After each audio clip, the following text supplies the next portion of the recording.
So in this video, we're going to talk about intermolecular forces. First, we're going to review intramolecular. Intramolecular forces are the bonds that we talked about when we talked about ionic and covalent metallic bonding. So these are bonds that are between atoms. Right, and so that's what holds the atoms together. Well, our focus today is on intermolecular forces, and these are the forces that are between molecules. Okay, and so the bonds that hold atoms together, these are stronger forces. So it takes more energy to break those apart than it does to move molecules apart from each other. And so these are weaker forces. And we see the application of intermolecular forces when we talk about changing from states of matter, from solid to liquid to gas. And the stronger the force, the more energy it takes to change the states of matter. And so we'll talk about that here in a minute at the end of the video. But that's the application for us in this unit since we're talking about states of matter. So there are three types of intermolecular forces that we're going to talk about. The first is London dispersion. And London dispersion is a force that is between any molecule that has mass.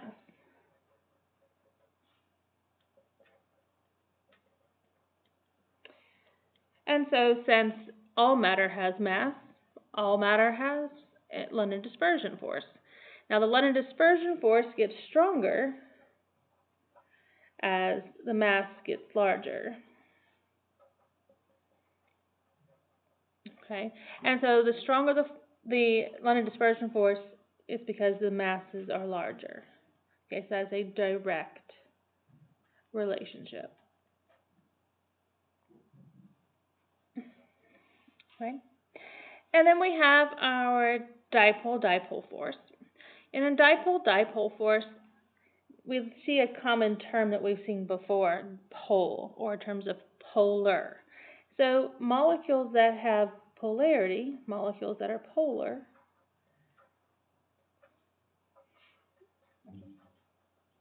have dipole-dipole force. Okay, and so let's review what makes a molecule polar. So remember, we need to first draw the Lewis structure, and then second, when we look at our Lewis structure, right, we have two ways that a molecule can be polar. We can have lone pairs of electrons on the central atom,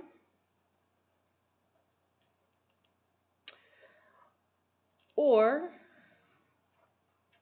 not and, but or the terminal atoms are different.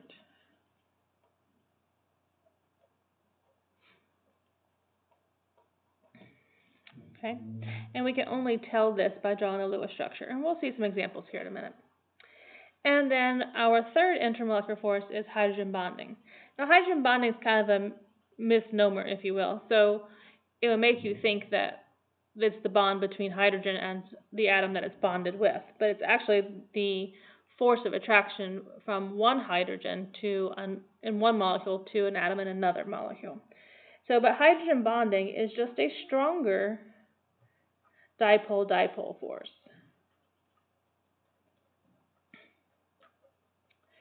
Okay, and it only occurs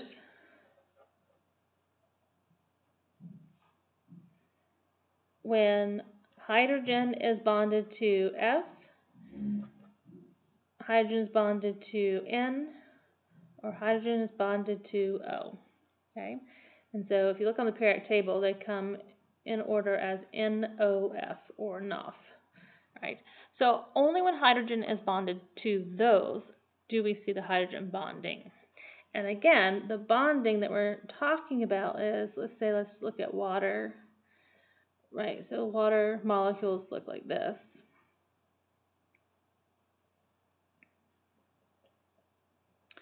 Right, and so again, the bond that we're talking about, or the hydrogen bond, the force we're talking about, is the force of the hydrogen, the attraction of the hydrogen for the oxygen in the other molecule. So it's this hydrogen attracting that oxygen in the other molecule, not the bond between O and H.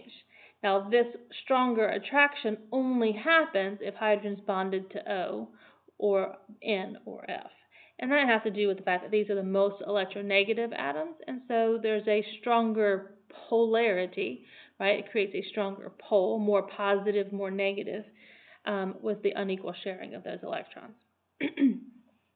All right, so now we already said that this is a stronger dipole, so hydrogen bonding is stronger than dipole-dipole, right? And dipole-dipole is stronger than London dispersion. So London dispersion is our weakest force, and then dipole-dipole is the next strongest, and then hydrogen bonding is our strongest force.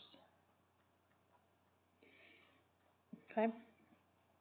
All right, so let's try this out. See if we can identify some of our intermolecular forces. So for CO2, first we need to draw our Lewis structure. So remember, we count our valence electrons. Carbon has 4, oxygen has 6, and since there's 2 of those, we get multiplied by 2, and that's a total of 16.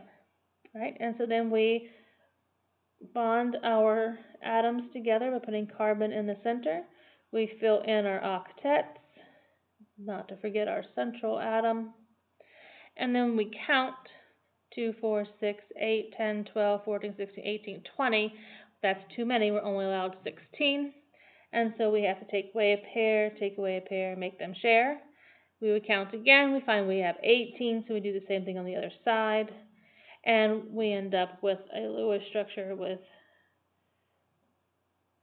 2 double bonded O with our C, right? Looks like that. Okay, so now, what are the intermolecular forces? Does this molecule have mass? Well, of course. So it has London dispersion force, which we'll abbreviate as LD.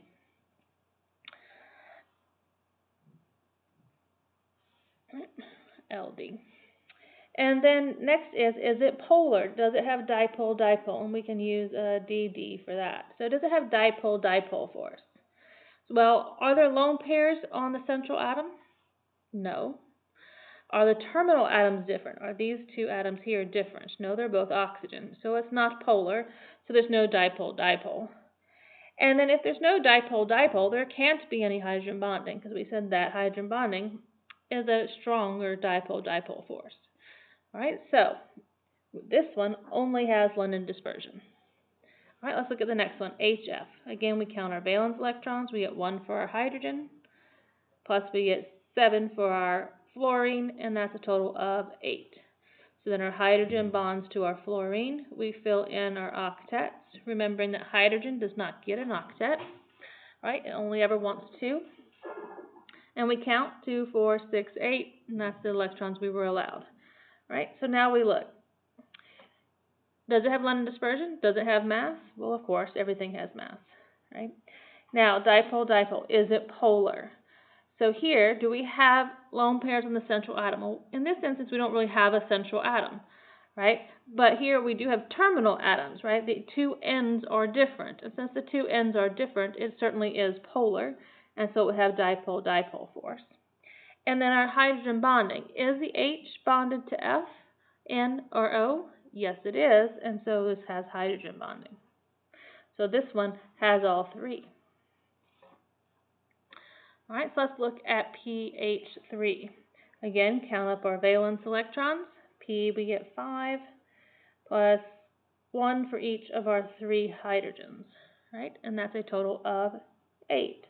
So we put our P in the middle, bond our hydrogens around, fill in our octet. Again, hydrogens don't get the octet, they only want their 2. And we count 2, 4, 6, 8, and that's how many we were allowed. So then, now we go to our intermolecular forces. London dispersion. Does it have mass? Well, of course, everything has mass, right? Dipole-dipole. Is it polar? Well, again, let's look at our rules for is it polar. Are there lone pairs on the central atom? Yes, so it's polar. So it has dipole-dipole force. Next, does it have hydrogen bonding? Well, first, is there hydrogen? Yes. Is that hydrogen bonded to NO or F? No. So there is no hydrogen bonding here. So this one only has London dispersion and dipole-dipole. All right, and finally our water. Again, we drew water up here, but let's remember why water looks that way. We have 1 valence electron for hydrogen times 2 of them, plus 6 for our oxygen gives us a total of 8 valence electrons. Our oxygen will go in the center with our hydrogens bonded around. We fill in our octets, and we get 2, 4, 6, 8, and that's how many we were allowed to use. All right, so now we go. Does it have London dispersion force? Does it have mass? Yes, it does. So it has London dispersion. Dipole-dipole, is it polar? So again, we look at our determination of whether it's polar. Are there lone pairs on the central atom? Yes, there are. So it's polar, dipole-dipole.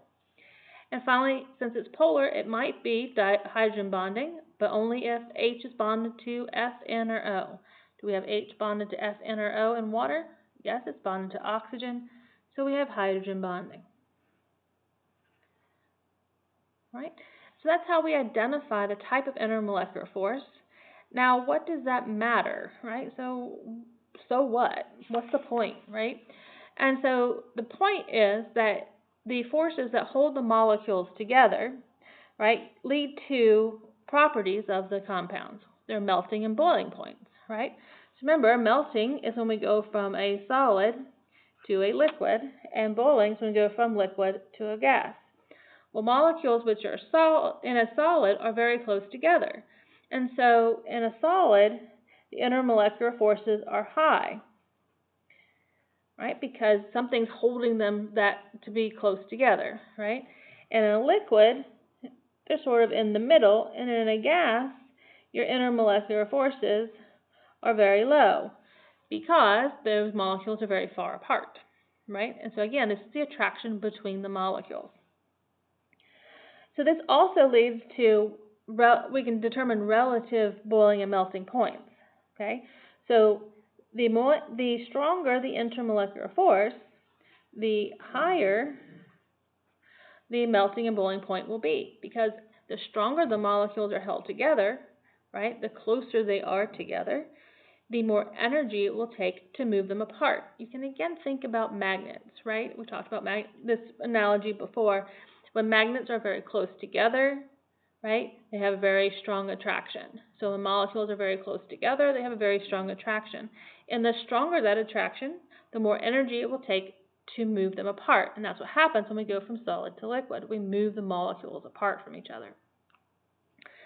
All right, so let's apply this. So given our examples here, 1, 2, 3, and 4, which one of these would have the highest boiling point, right, or melting point? So the stronger the intermolecular force, since hydrogen bonding is the strongest, we can eliminate the ones that don't have hydrogen bonding. So 1 and 3 have no hydrogen bonding, so they can't have the highest boiling point. So then we go between these two. Well, both of these have all 3, right? And so since these have all 3, we have to decide, well, which one has a stronger boiling point, or a higher boiling point by the stronger intermolecular force. And so we end up going back to which one has the stronger London dispersion force, right? So in this case, which one has the strongest London dispersion force would be the one that has the larger mass. So let's see, what are the masses then? Right, so 1 hydrogen and 1 fluorine are about a mass of 20 grams. Again, that's from the periodic table, right? And then oxygen plus 2 hydrogens, right, at 16 plus 2 is about 18 grams, right? And so given that, we would say that HF would have the higher melting or boiling.